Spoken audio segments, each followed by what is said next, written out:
A country of islands learned to behave like a single room, not by sword first, but by 3 quiet machines, rice that could be counted, roads that kept time, and paper that remembered. Tonight we follow those engines from court to castle town, tax measured in grain, post stations that turned distance into hours, and orders that traveled as brushstrokes long before telegraphs. Wars come and go, schedules stay. Our through question is simple. How did rice, road, and paper turn quarreling provinces into Japan, and why did that method outlive the generals who used it? Along the way we'll meet a rice assessor with a scale stick, a cading keeper who stamps passes by lantern light, and a sword polisher who talks more about angles than honor. We'll keep legend in frame, but lean on receipts. If history told this way works for you, tap like, subscribe, and tell me in the comments which of the 3 machines matters most. The first part. Rice made time visible. Before swords wrote poems on armor, water wrote lines in fields. Morning mist hangs over paddies, stitched with low levees. A man walks a narrow berm, with a bamboo rod notched for volume. He dips the rod into a basket, watches the grain settle, and calls a number. Another man older, carrying a lacquered tablet, touches brush to paper and records it. The field is a clock, the brush is a receipt. Hold 1 word for tonight, measure. In the centuries, we call Yayoi and Kofun, wet rice farming spread steadily from Kyushu up Honshu. Villages trap streams, level plots, and live by the rhythm of flood and drain. Keyhole tombs rise for chiefs, but they stand on the security that regular water buys. The state begins as a schedule of irrigation duties before it becomes a list of battles. Scene taker era, mid-7th century. At court, new reforms are read aloud: register land, count households, send taxes in kind. The Ritsuyo codes will harden what water already taught. If you want obedience without standing at every door, you write down who owes what. In units everyone understands. Rice becomes the language of rule. Terms simple and clean. Ritsuryo. Administrative and penal codes, modeled on Tang ideas, but trimmed for local use. So Yo-Cho, the 3-fold leviso tax in rice. Yo labor service, Cho tribute goods. Koku, later standardized as roughly the rice one adult eats in a year. The idea exists, early account lives in grain. Jori, the countryside gridded into tidy rectangles to make levies legible.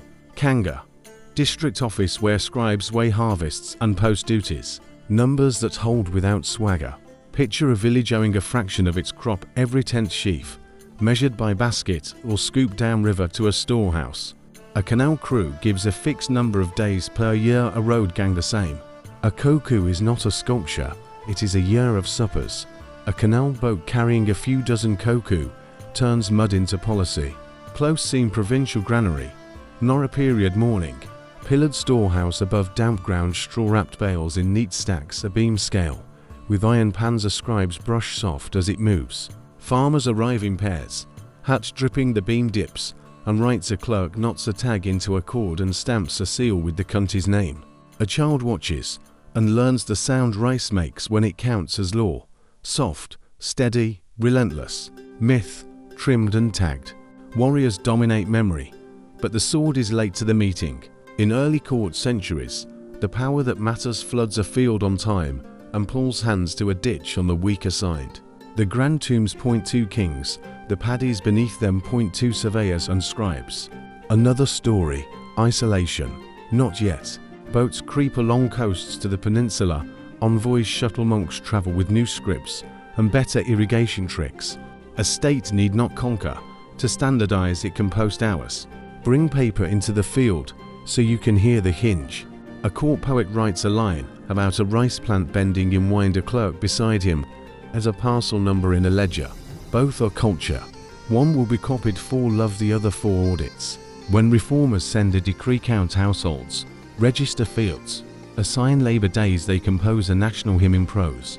Its chorus, where you live, how much you owe, when you show up. Seen the water gate of a small canal. A wooden sluice creaks up, water shivers into a lateral ditch. To men trade a joke about a fox stealing sandals, a woman follows with a hoe and a calculating look.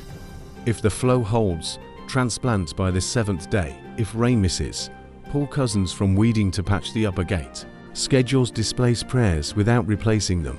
Offerings still smoke at a roadside shrine.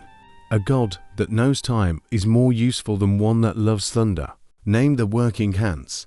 The rice assessor, call him Saburo, carries a measuring stick etched by a village carpenter. He's not loved, but he is needed. The post overseer, our future innkeeper, keeps horses and porters ready on the court road even now. Runners and carts shuttle documents, rice tallies, and emergency orders between capitals and counties. And a blade artisan in a village edge on a sickle now. Not a sword polishes steel, because a harvest depends more on a crisp curve than on a brave speech. Numbers again, useful in the ear. A tax day tied to the moon, a harvest window a week wide, a corvée rotation, taking a tenth of the village's hands for 3 straight days. A small river boat poles upstream at 2 or 3 kilometers per hour, then slides down faster on a tailwind. If a flood eats a levee, the count falls short, the clerk notes it, a messenger trots to the district seat. Under the ink, neighbors argue above it. The calendar hums. Scene register office in the capital. Late afternoon. A low room, bamboo blinds, scrolls on racks. A young scribe copies household lists. Head of house, mouths to feed, fields allotted, changes since last year. In a margin, a note, 2 monks traveling south, ferry requested. Temples knit the countryside into a web of lists, donations, and recorded favors. A lord with a spear can be forgotten, a monk with a ledger is hard to erase. Myth, one more trim. Rice tax as simple oppression is a frame we borrow from later fights. Here the aim is legibility. People want survivable rules. Somewhere between those, a country starts to form, not by dream, by notice. Bring our 3 voices into one doorway, so the future feels possible. Saburo stamps a cord tag and mutters to the farmer to stoneline the levee or lose half a day to repairs. The post overseer checks the roster for a horse tomorrow, grain tallies, ride faster, delay it, or 1 relay breaks more than patience. The blade artisan wraps a sharpened sickle for a woman who paid with a handful of beans and a promise to mend his roof in winter. It isn't romance. It is a marketplace of time. One last image before we step into the courtly city and the road that turns distance into hours. A line of bells bumping down a canal, dragonflies over flooded squares. A boy on a berm tracing the word rice in the dust with his finger, grinning when he gets the strokes out of order. Trying again. A state is learning to write itself in grain. Why this matters for the next step. Without counted rice, palaces are scenery. Next we enter the screens and the stations at once. Letters in beautiful hands that tell officials where to stand, and relay posts that turn brushstrokes into movement, from the capital's lacquered rooms to muddy paths that know every hour by heart. The second part. Paper taught distance to behave. In a city laid out like a grid and painted like a poem, letters move people faster than drums. Hainkyo later Kyoto wakes to the slide of shoji rails and the hush of sandals on cedar. A court lady draws a lacquered box near, lifts a folded note scented with clove, and smiles at the brushwork before she reads the orders under the flourishes. A provincial governor recalled, a cloth levy eased for a flooded district, a temple scriptorium granted rice from 3 estates. Beauty and bureaucracy breathe through the same reed pen. Name the road before we step on it. The archipelago is laced by the Gokishichido, 5 home provinces around the capital, and 7 great circuits, of which the Tokaido, the Eastern Sea Road, runs like a bright ligament along the Pacific edge. Along it stand eki relay stations with Amaya horse stalls and porters' shelters where stamped passes move from hand to hand. On the Sato Inland Sea, a coastal boat can turn a week's walk into tomorrow, or a hill road. A relay post can add a fresh horse to a dispatch that cannot wait for wind. Seen relay station east of Atsu. Late morning, steam lifts from a pot as the innkeeper's mother tests rice with a bamboo stick outside. A clerk warms a seal over a brazier. A courier trots in, hair tied close, a document box at his hip. From the district office at Owari, he says, for the capital. The clerk presses the hot seal to the wooden pass station number. Hour, duty, 1 horse, 1 guide. Now, the innkeeper, our second quiet, voiced eyes accord around the box and nods to a groom. The pass is a small thunderclap. In minutes, hoof spark on packed earth. Terms, clean and quick. Eki Yakiden, post station and relay chains of obligation that turn legs into time. Shonen and Shun evolve into private estates with tax privileges, temples, nobles, and warrior houses moving rice like blood. Nengu, rent or tribute, often in rice, rising from fields toward potrons. If you want to feel politics, watch who diverts it. Sato Inland Sea, a soft water highway where barges ride tides between Osaka Bay and western ports. Monjo, documents Kiroku, records bundles tied with string and stacked like firewood against forgetfulness. Numbers that anchor without swagger. Heinkyo's plan is a grid wide enough to get lost in avenues as broad as fields, blocks that can swallow a morning. The Heian period runs nearly 4 centuries, 7,940,1185, time enough for style to harden into habit. A relay keeps a handful of fresh horses, a dozen porters, and a drawer of seals. A good courier can cover dozens of kilometers by daylight when posts are stocked. A koku, the rice one adult eats in a year, becomes a yardstick that only for tax, but for stipends and favors. Close scene script and steel at the city's edge. In a side lane, a blade polish, our third quiet voice stones a short sword under lamplight, talking geometry rather than glamour. Keep the line true, he tells an apprentice. A blade is a road for force. He polishes sickles by morning and sidearms by night with the same care. Different customers. He writes a neat bill on thin paper with soot ink. 1 edge returned. 2 sickles next week. Payment in rice if coin is short. The capital is romance on screens and invoices in drawers. Myth, trimmed and tagged. Heian as pure poetry is half a map. The other half is accounting. Registers that track mounts and Paddy's temple lists that remember gifts for generations, estate charters that shield rice from the state and route it toward potrons. Nor is this an age of perfect isolation. Envoys and monks cross to the continent. Ships inch along coastlines, carrying paper promises and salted fish. A refined court does not prevent a busy road, it funds one. Brings Saburo forward, older now in a district office. He reads a report from an estate he measured as a young man. Floods hit the lower paddies. The Nengu will fall short. The steward asks for remission. Saburo writes in a steady hand. 2 parts due. 1 for given labor to repair the levee, submit completion by the 7th day. He seals the note with clay, knowing the innkeeper's station will move it faster than whirring can spread. Paper is not just memory, it is mercy with a deadline. Seen Sato Inland Sea. Twilight on a freight barge. Salt piles glint like frost, rice bales sit under oiled cloth. The captain counts beats between drum taps, died math and calls for the sweep oars to bite. Lanterns wink from a headland, harbour men on shore coil mooring lines. A monk with a sutra roll tucked in his sleeve murmurs a prayer, then checks a folded letter authorizing the ferry fee exemption for temple cargo. Faith travels on stamps. Terms again, a handful, then a festival. Kuni and Gun, province and district, the spine of governance. Kokoshi, provincial governors sent from Court Zorio, the resident officials who actually keep the lights on after the governor goes home. Later ages will use red seal licenses here. Black ink onward passes, carries the same authority.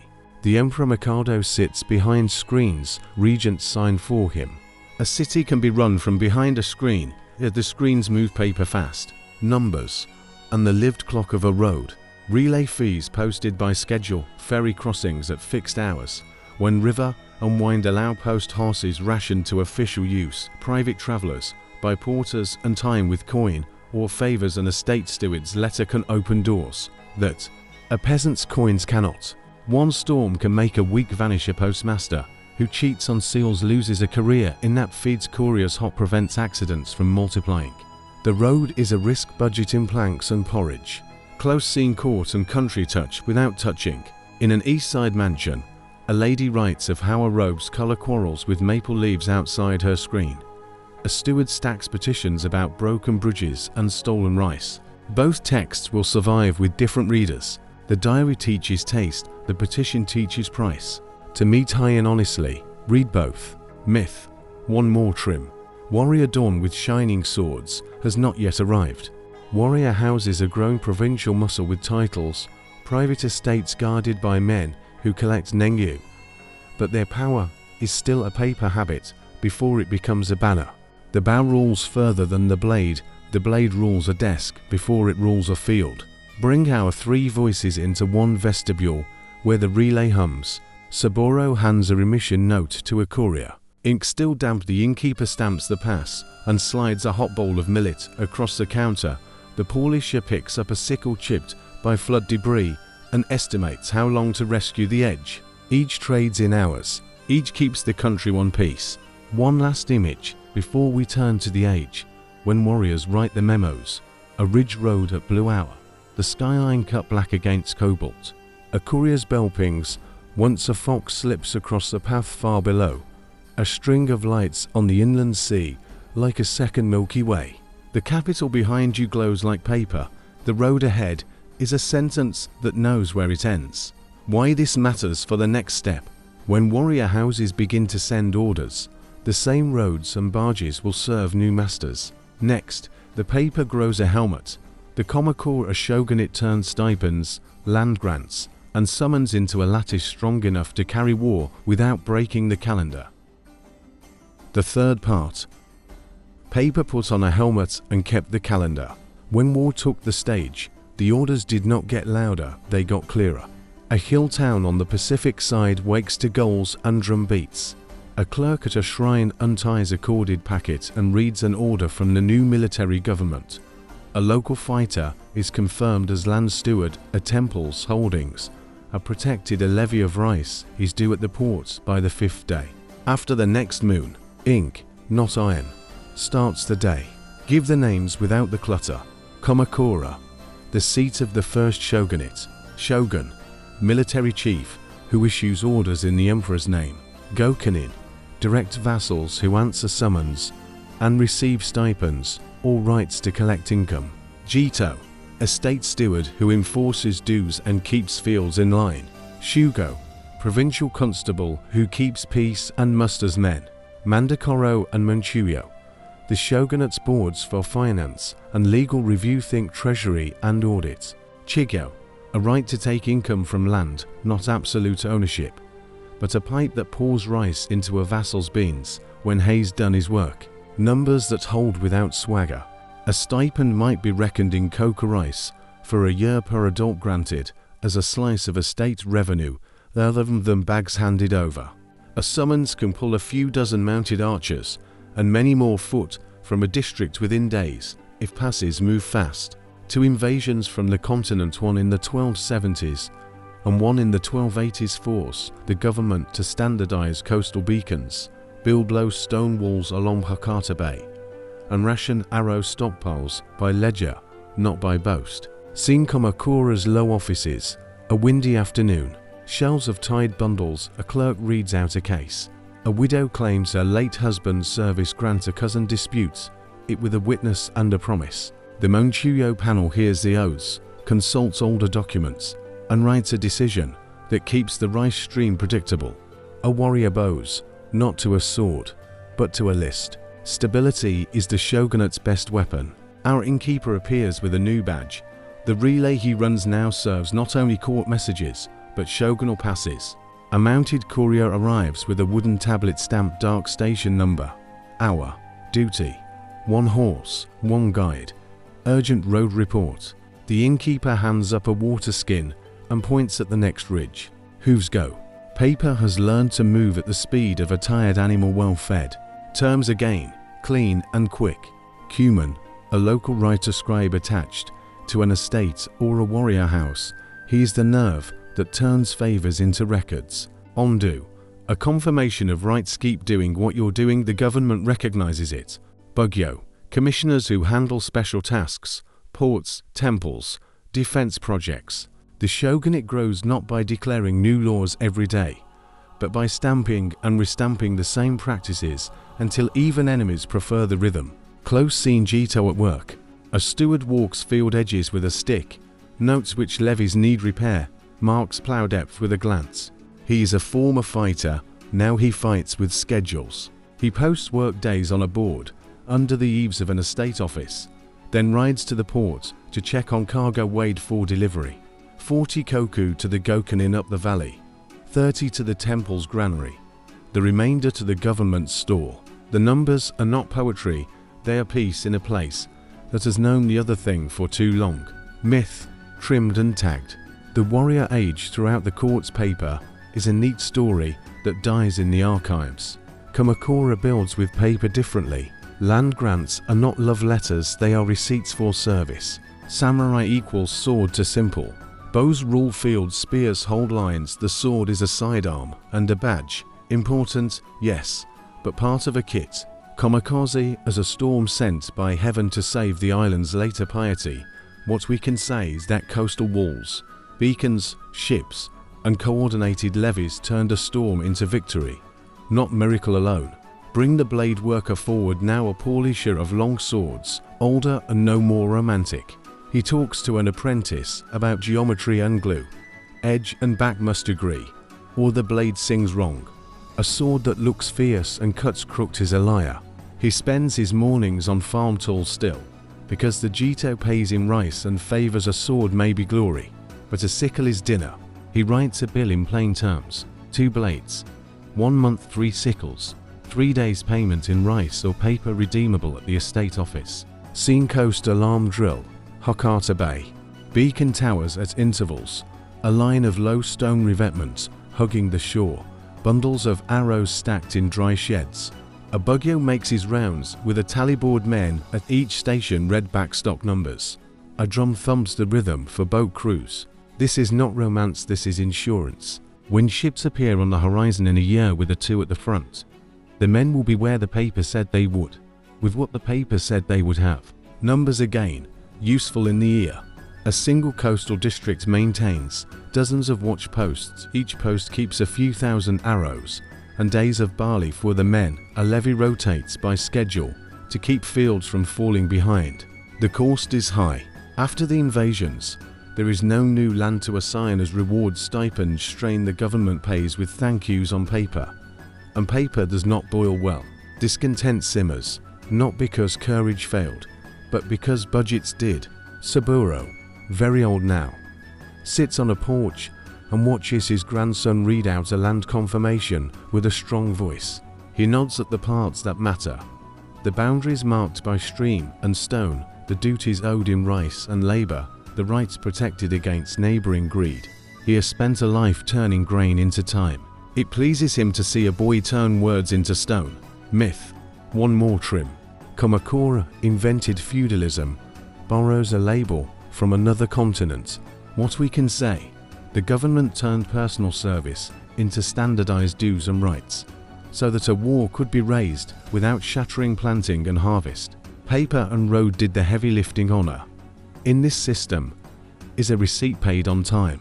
One last scene before we walk into the century when war becomes a market. A small port at sunset, rice bales on a pier, and officers pass on a cord, a boatman testing rope. The innkeeper's son checks a list and rubs a seal on a wooden tablet with oil to keep it clear. The polisher hands a finished blade across his bench with 2 hands and no speech. The Jito marks a levee repair complete on a board and hangs it where rain can find it, but not too fast. This is how a country stays one piece when men want to break it. Feed the road, feed the ink, feed the habit. Why this matters for the next step. Kamakura proved you can carry war on a schedule, but when cash buyers and new guns arrive from the south and west, the old system will tilt. In the next chapter we'll wire the 16th century together. Castle towns hired spears, matchlocks, and merchants from Sokai and Osaka where rice, road, and paper have to compete with silver and smoke. The 4th part. War turned into a market, and the market learned to fight on time.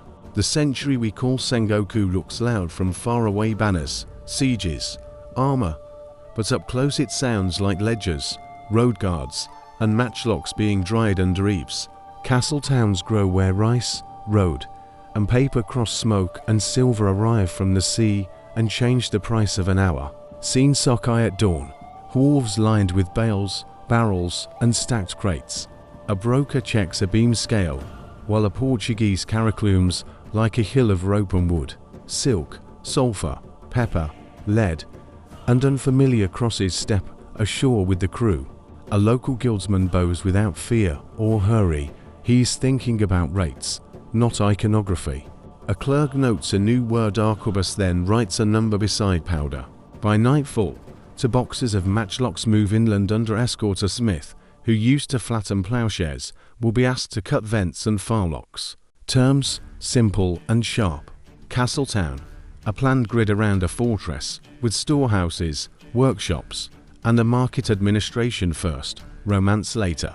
Tanegashima, the matchlock, the name of an island, becomes the name of a gun. Ashigaru, foot soldiers, many of them part-time farmers, drilled to move and shoot in lines. Rikuichi Rikuza, free market, free guild, a slogan used by lords like Nobunaga to break monopolies and pull trade into their towns. Koku, the rice yearner, becomes the empire's ruler. Domains are sized by kokudoka, not by map size. Iwami Ginzan, a silver mine in the west, its flow buys time, guns, and quiet. Numbers that anchor without swagger. First matchlocks arrive in the 1540s. Within a generation, local smiths copy and scale them.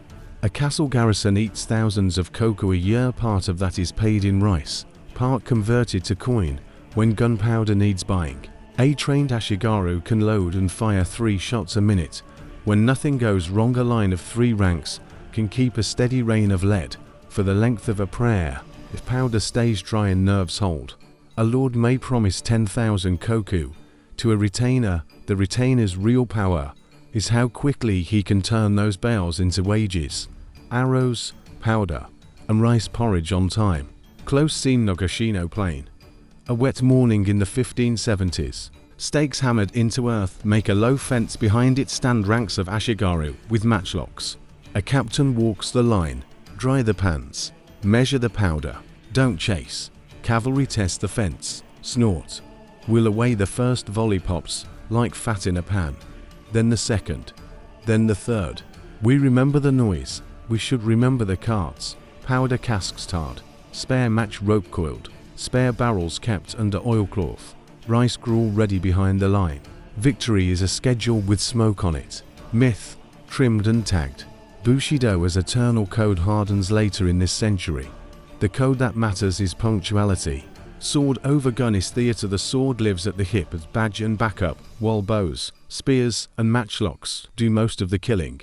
Peasants in chaos misses the point. Ashigaru drilled to move on signal are farmers, whose calendars now include volley practice and moat repair. Bring the road back into the frame.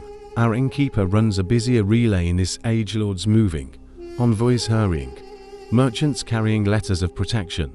A mounted courier arrives with a pass stamped by a warlord's office. 1 horse, 1 porter, urgent powder to the next river town. The innkeeper adds to things the pass does not itemize. A dry shed for the kegs and a warning about bandits on a side path. He is a timekeeper with a kitchen, and the kitchen can save a campaign. Our rice assessor's line continues in a new role. A domain inspector measuring kokudaka, not just fields. He walks terraces with a tally board and writes what a willing weather year would yield, discounts for slope and flood, and writes a neat figure that will become a lord's year. A retainer waits for the number, the way a sailor waits for wind. That figure sets the men he can keep and the rice his mess will see. A lie here becomes hunger in winter, a harsh truth becomes a quieter spring. The blade worker's shop changes shape. Sickles and spears still fill the bench, but now matchlock repairs join them, filing vents, truing barrels, attaching palm covers that keep sparks out of rain. He teaches an apprentice to twist slow match rope that will not die in drizzle, to mix powder without recklessness. to polish a sword for a client who can afford to want glamour, then hands the man an oilcloth and instructions 4 hours. Keep it dry. Keep it honest. Scene Castletown grid. Afternoon. A moat gleams, a storehouse, row smells of rice and straw, a rice loan office, proto rice broker posts rates. Deliver now. Redeem after harvest, a clerk names against tallies. A temple bell counts the hour, a market cry answers with price. Nobunaga breaks guild protection nearby and posts free market in speech or Horthen on signs. Soldiers can buy sandals without begging a license. Merchants learn the sound of opportunity. It is a drum matched to a ledger. Numbers again, useful in the ear. Castletown populations jump from a few thousand to tens of thousands as war and order stabilize around markets. A lord's 10,000 koku turns into several hundred armed men on permanent pay and several thousand mounts when families and shopkeepers cluster under the walls. Powder eats money. Salt keeps armies alive. A match cord burns about a foot an hour a night. Watch needs a basket of it. A fortress is a furnace that runs on rice and the will to post duties on time. Myth. One more trim. Foreign guns erase native craft is lazy. Island smiths adapt quickly. And local politics learns to price foreign things without worshipping them. Isolation does not belong here either. The southern sea lanes bring traders and missionaries who learn to ask for audience, like everyone else, with paper and patience. The eco-movement monk-led leagues that can fight and farm shows that paperwork and faith can field armies without a single romantic slogan. Bring our 3 voices into one tight corridor so the machine sounds human. The inspector notes a village's petition to lower its assessment after a landslide. He walks the slope, tastes the silt, and writes agree because numbers should not punish geology. The innkeeper, hearing of a raid, asks a passing captain 4 to men at dusk in exchange for soup for 12. He hangs a lantern where the road bends and moves benches into view. The Paulisha repairs a matchlock for a farmer soldier who pays with 2 measures of rice and a promise to send his cousin to thatch the shop roof. Everyone is spending hours, everyone wants changing kind. Scene Osaka dusk, the river crowded. Flat slides stacked with bales toward a granary under a magistrate's eye. A broker rubs a little rice between fingers, sniffs, and quotes a price. A clerk writes a forward contract for delivery after the first frost. Somewhere, a drummer practices a volley cadence for a mustering unit. The city's heartbeat is rice turned into promises with dates. Why this matters for the next step. When one warlord wins the bracket and draws a line under the century, he will keep the tools the century built. Roads, relay posts, castle towns, guns, brokers, and assessments. These do not vanish when banners do. In the next chapter, you will hear how a long peace runs on travel rules, hostage calendars for lords, and the national habit of measuring everything in rice, the Tokugawa recipe for order by schedule. The 5th part. Peace ran on travel rules. The long Tokugawa century took the tools of war roads, rosters, rice accounts and turned them into a country that kept time. Banners folded, schedule stayed. A lord's pride became a timetable, a merchant's nerve became a market, a city's safety became a fire drill that everyone could recite in their sleep. Name the spine first. Domains are sized not by acres, but by koku doka, the assessed yield in koku. A lord's status, obligations, and vanity are all denominated in rice. The roads are fixed like arteries. The Tokaido, along the Pacific, 53 stations. The Nakasendo through the mountains, and others that pin the islands together. At the checkpoints, Seikisho permits are read, loads weighed, and questions asked out loud. Who are you? Whose rice is that? Where is your pass? The hinge that made the roads sing Sankin Katai alternate attendance. Every major lord must spend alternate years in Edo and leave his family there as guests. It is policy disguised as etiquette. The rule forces travel, guarantees traffic for post towns, and drains reckless cash into parades, inns, bridge tolls, and gifts that keep craftsmen fed. A daimyo's dignity is a payroll for stable porter families. See Edo dawn. A river of people moves like a tide, palanquin bearers, baggage trains, retainers in neat lines, vendors with kettles steaming. The castle's roofs sit like layered cliffs. A clerk in a low office counts. This many domains in residence. That many leaving next week. Grain deliveries due from 3 directions. In a side alley, a wooden firewall arm pole, the motto leans against a wall. Edo grows to near 1 million souls. It burns often, it learns to survive by drilling harder than it grieves. Terms, clean and quick. Hatamoto, direct retainers of the shogun on fixed stipends, many are dignified and broke by late century as prices drift. Chonin, townspeople, merchants, and artisans whose cash and taste shape city life. Dojima Rice Exchange Osaka, brokers, rates, and receipts that let rice be traded on paper. Rice tickets become a kind of money. Haikushi, fire brigades that turn chaos into minutes saved. Shuin trade early in the period. Later Dojima windows, the isolation that posters love is actually controlled doors. Numbers that anchor without swagger.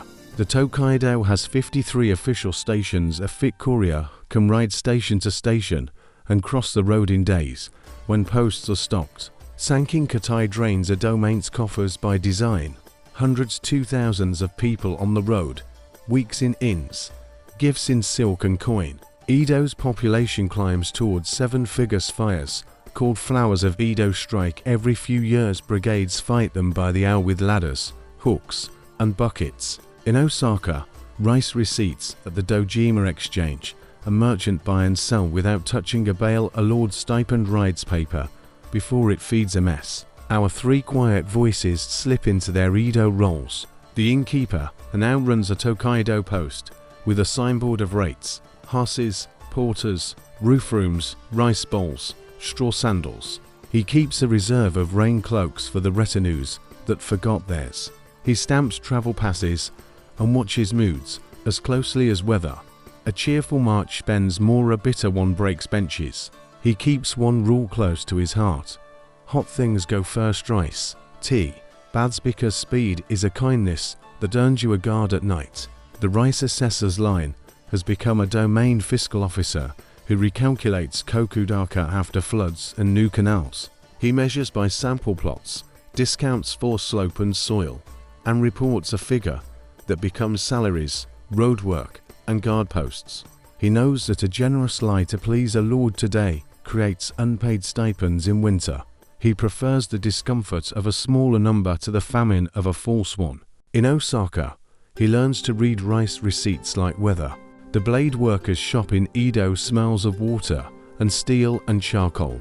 He polishes swords for stipended warriors, more badge than battlefield now, and earns his bread on saws, kitchen knives, and shears. He also tunes the tools of habit, brass nozzles for fire pumps, fittings for palanquin struts, hinges for shutters. When a Hatamoto brings a tired sword with pride wrapped around it, the poorly shaboes restores geometry and reminds him quietly to oil the scabbard, not the myth. Scene checkpoint on the Hokane Pass.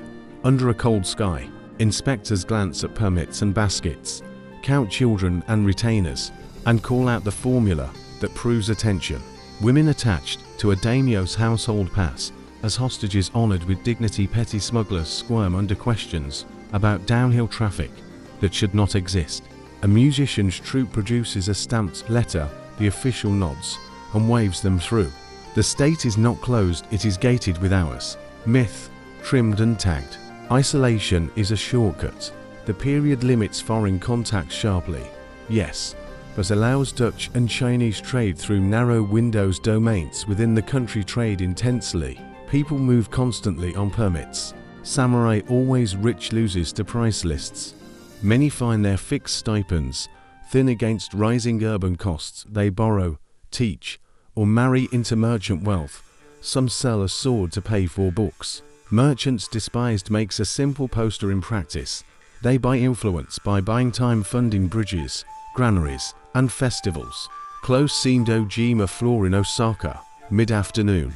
Brokers raise fingers in coded bids. Clerks chalk rates on boards. A courier arrives with domain orders to sell receipts now and buy later.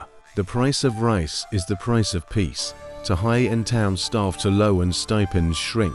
The market translates weather into policy without a single speech. If the shogunate is smart, it watches his floor like a river height gauge.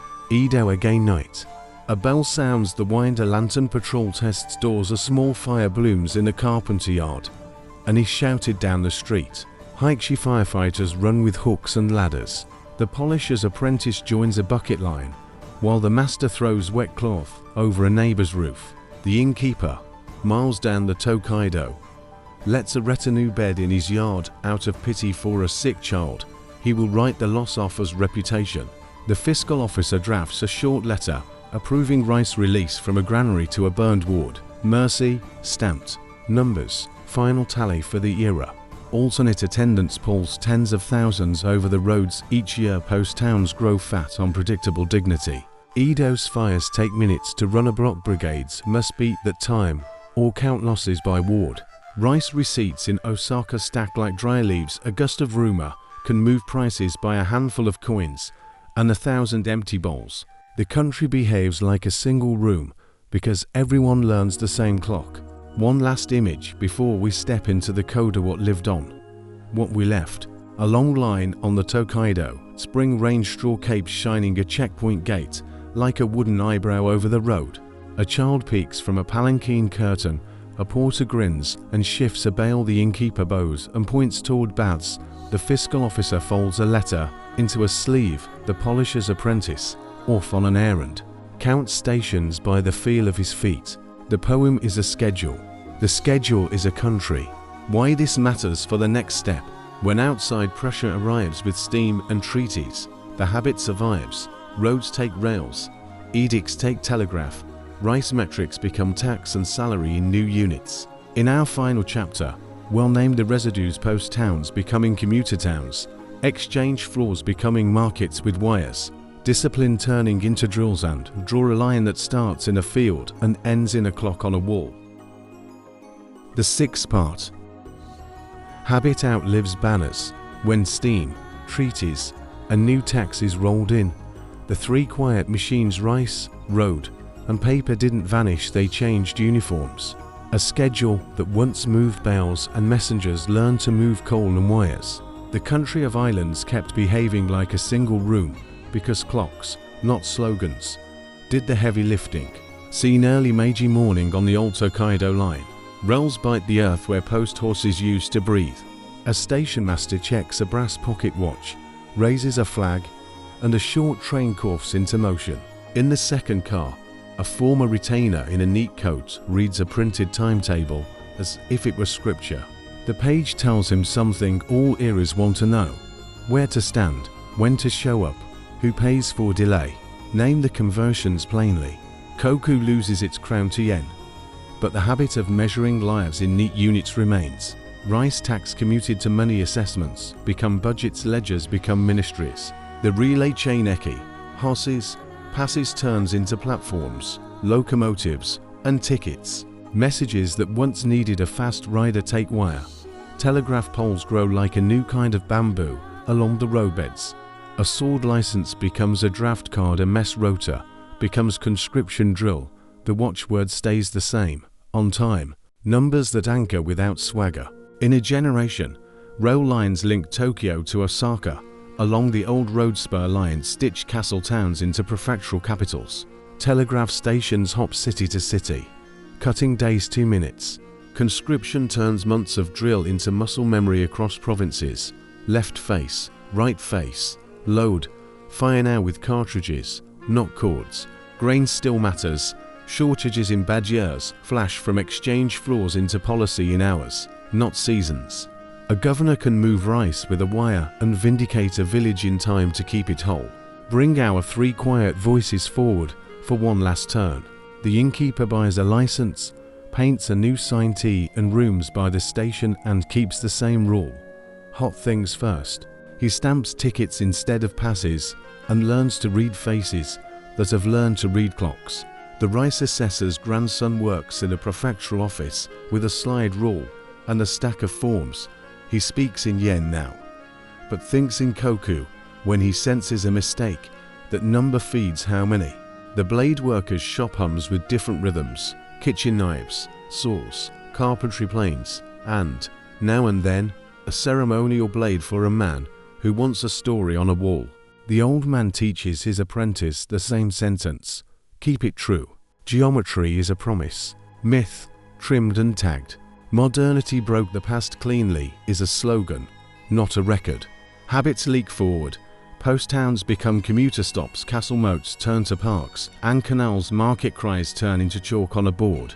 And then interwires click and, later, a screen's glow.